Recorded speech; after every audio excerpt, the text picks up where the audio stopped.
Salut les copains, aujourd'hui on se retrouve pour l'épisode numéro 827 de l'After Zap Image. On va débuter avec le programme de la journée en Champions League. Retenez bien l'horaire, 19h, le PSG se déplace du côté d'Istanbul pour affronter Başakşehir. Dans le même temps, Chelsea sera du côté de Krasnodar. À 21h, Rennes sera à Séville. On aura aussi le gros duel entre la Juve et le Barça. Malheureusement, pas de Cristiano pour la Juventus. Il y aura aussi un Borussia Dortmund Zénith, un Bruges Lazio, et puis dans le groupe du PSG, Manchester United affrontera les Allemands du RB Leipzig. On enchaîne avec les résultats de la veille. Match nul 0-0 entre le Shakhtar et l'Inter. Victoire du Bayern 2-1 à Moscou face au Lokomotiv. Atalanta Ajax 2-2. Liverpool s'impose 2-0 face à Midtjylland.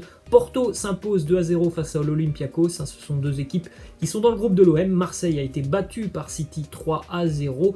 Match nul spectaculaire entre le Borussia Mönchengladbach et le Real Madrid 2-2, et une victoire pour l'Atlético dans la douleur face à cette équipe surprenante de Salzbourg, 3-2 pour l'Atlético. On démarre avec le résultat de l'Olympique de Marseille, sévèrement battu au Vélodrome 3-0 par Manchester City. Un match dominé de la tête et des épaules par les hommes de Guardiola. Les buteurs Ferran Torres, Ilkay Gundogan et Raheem Sterling en fin de match. Il n'y a pas eu de match, tout simplement hier.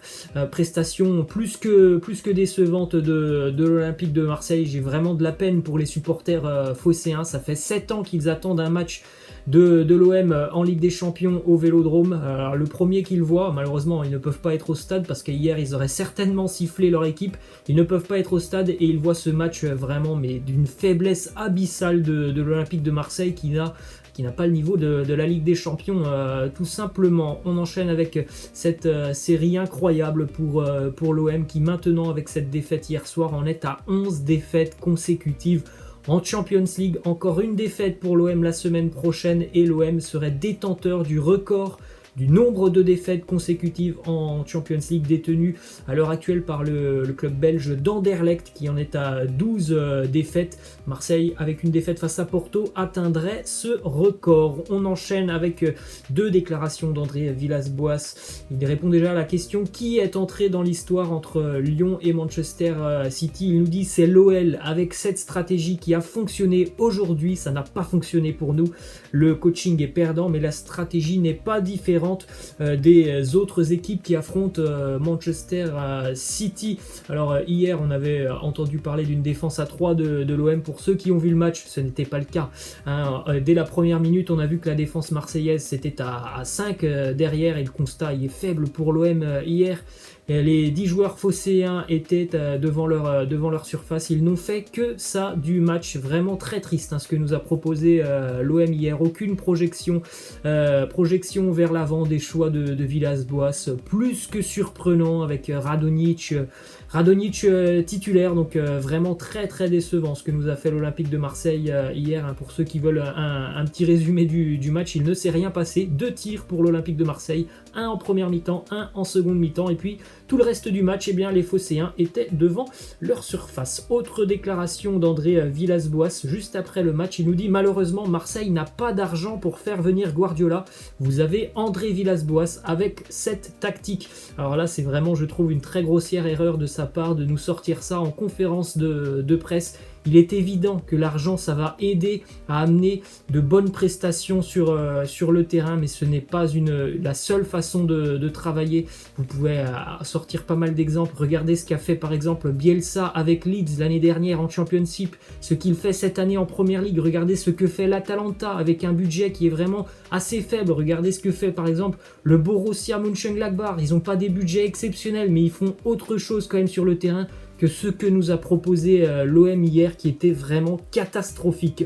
On enchaîne avec une statistique du côté de Manchester City. Depuis son arrivée à City en septembre 2015, Kevin De Bruyne a donné 88 passes décisives, toutes compétitions confondues, soit 19 de plus que tout autre joueur de l'APL. C'est quand même assez incroyable. Encore une fois hier, il a délivré 2 caviars. Ensuite, on enchaîne avec cette statistique sur l'attaque de Manchester City. On sait que c'est une équipe qui produit beaucoup de jeux et qui produit beaucoup de buts. Regardez cette statistique par rapport au club anglais. Là aussi, depuis 2015, 700 buts marqués pour Manchester City, toutes compétitions confondues.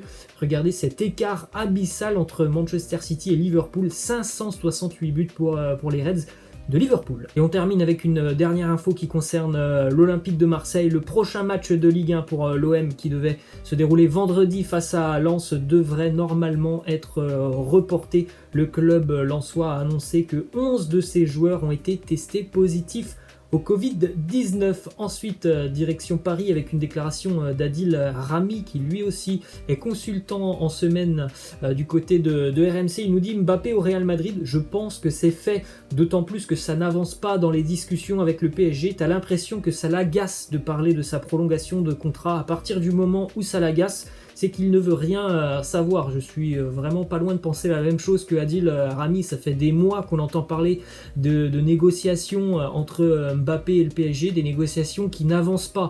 Et après, bon, on sait tous aussi que le rêve de Kylian Mbappé depuis tout petit, c'est de jouer au Real Madrid. Donc au bout d'un moment, je pense qu'il ne faut pas se voiler la face. Si ces négociations n'avancent pas, c'est peut-être tout simplement que Mbappé ne souhaite pas forcément prolonger du côté de Paris. Ensuite, une info qui concerne le transfert de Leandro Paredes du côté du Paris Saint-Germain.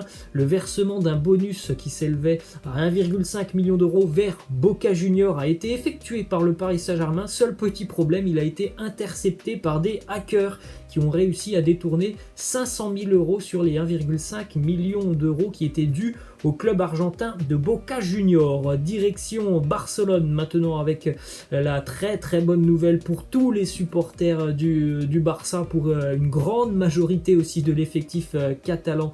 Le président Josep Maria Bartomeu a présenté sa démission hier soir. Lui et toute son équipe ont donc démissionné. Donc des élections seront à prévoir dans les prochaines semaines du côté de Barcelone. C'est évidemment une très très bonne nouvelle pour Léo Messi qui voulait à tout prix la tête du président déjà depuis quelques années maintenant. C'était tout simplement un homme qu'il détestait, Lionel Messi détestait le président du Barça.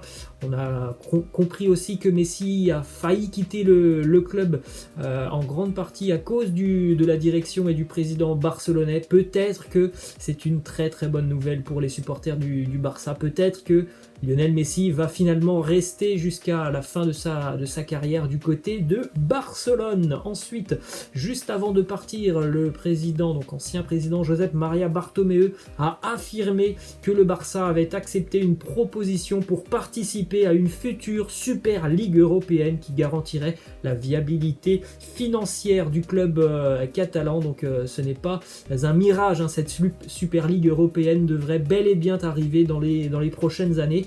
Et malheureusement, on pourra dire adieu au format actuel de la Champions League. Une petite déclaration d'Andrea Pirlo à l'aube du match entre la Juve et le Barça ce soir. Il nous dit que ce sont des matchs que tous les joueurs voudraient jouer. C'est une grande occasion pour nous de se mesurer à un grand club. On a hâte d'y être, mais ce n'est pas un match décisif, plutôt l'occasion de montrer notre valeur. Ensuite, direction Madrid avec le nul des Madrilènes hier en Allemagne du côté de Gladbach. De partout, à noter le doublé pour Marcus Thuram pour le Borussia Mönchengladbach. Un but pour Karim Benzema, très joli but pour Benzema à la 87e minute. Et Casemiro qui vient sauver un petit peu le Real Madrid à la 93e minute parce qu'il y avait 2-0 à la 86e, donc ça aurait fait 0 point quand même pour le Real. Alors évidemment, le bilan n'est pas fameux pour les Madrilènes, 1 point après 2 matchs. Ils sont un petit peu dos au mur, il y aura déjà quasiment une finale la semaine prochaine face à l'Inter pour le Real. Mais il faut se souvenir que l'année dernière, il me semble qu'après 2 journées, le Real Madrid était aussi à 1 point et puis ils avaient fini par renverser cette situation sur les matchs retour de la Champions League. Donc voilà, on va dire que le Real Madrid a quasiment grillé toutes ses cartouches en Champions League. Maintenant, il va falloir gagner des matchs. On poursuit avec une statistique qui concerne Karim Benzema. Il a marqué lors de 16 saisons différentes en Champions League, 12 avec le Real, 4 avec l'Olympique Lyonnais. aucun joueur ne fait mieux. Il est à égalité avec Ryan Giggs, légende de Manchester United, et Léo Messi. Autre statistique qui concerne Benzema, il est devenu le meilleur buteur français de l'histoire dans un club de première division avec 317 buts marqués, 251 du côté de Madrid et 66 avec l'Olympique lyonnais. Une petite image aussi assez sympa, près de 27 ans après le seul but inscrit par Lilian Thuram en Champions League, c'est au tour de son fils de marquer. Et quel match de Marcus Thuram qui a inscrit un doublé. Alassane Plea aussi a fait un très bon match, il a raté vraiment une balle énorme de 3-0 à la 65e à peu près, 70e pour Gladbach. Donc Gladbach peut évidemment nourrir des regrets après ce nul de partout hier, étant donné la physionomie du match et d'avoir mené 2-0 à 5 minutes de la fin. Ensuite, une petite info qui concerne Isco. On en avait parlé hier. Isco assez énervé envers Zinedine Zidane. D'après le quotidien AS, Isco fait maintenant partie de la liste noire de Zinedine Zidane. On continue avec le résultat de l'Atlético qui s'impose dans la douleur 3-2 face à Salzbourg. Les Autrichiens sont vraiment très séduisants sur le terrain. On se rappelle, il y a 3 ans, Salzbourg était battu par Marseille en Europa League. 3 ans plus tard, Salzbourg a vraiment énormément progressé. Ce n'est pas forcément le cas de l'Olympique de Marseille. Salzbourg, équipe très séduisante. En tout cas, hier, ils sont tombés sur un très grand Joao Félix, auteur d'un doublé. L'Atlético était mené 2-1 en tout début de seconde mi-temps, donc c'était très mal engagé pour l'Atlético qui engrange donc ses 3 premiers points. Dans le même groupe, le Bayern s'est imposé 2-1 du côté de Moscou face au Lokomotiv. À noter un but pour Leon Goretzka. Ça fait déjà 3 buts sur les 3 derniers matchs européens du Bayern pour Leon Goretzka. Il avait marqué face à Séville, face à l'Atlético et face au Lokomotiv. Une statistique qui concerne d'ailleurs le Bayern. On a la série de défaites de l'Olympique de Marseille, mais on a aussi la série inverse, celle du Bayern Munich, puisque le Bayern reste actuellement sur une série de 13 victoires d'affilée en Champions League. Direction Anfield maintenant avec la victoire de Liverpool face à Midtjylland de 2-0. Jürgen Klopp avait pas mal fait tourner au niveau de l'attaque des Reds. Les buteurs, Diogo Jota et Mohamed Salah qui est entré en seconde mi-temps. Malheureusement, une nouvelle très peu rassurante pour les supporters des Reds. C'est Jürgen Klopp qui en a parlé, et puis on l'a vu tous de toute façon. Fabinho qui s'est plaint au niveau des ischio-jambiers. Il a dit qu'il pouvait continuer à jouer, mais qu'il ne pouvait plus sprinter. Il aura un scanner aujourd'hui, mais ça n'a pas l'air très bon. Encore une très mauvaise nouvelle pour les Reds. On rappelle, Virgil van Dijk blessé, Joel Matip blessé. Là, si on ajoute Fabinho, le secteur défensif commence vraiment à poser problème pour les Reds. Et on va terminer les amis avec cette petite image de Tottenham lors du déplacement à Burnley. C'était lundi, regardez, c'est José Mourinho qui regarde un petit peu ses joueurs juste après le match et tout le monde est sur son téléphone. Voilà les amis, c'est la fin de cet After Zappimage. J'espère que ça vous aura plu. Moi je vous laisse et je vous dis à la prochaine. Ciao.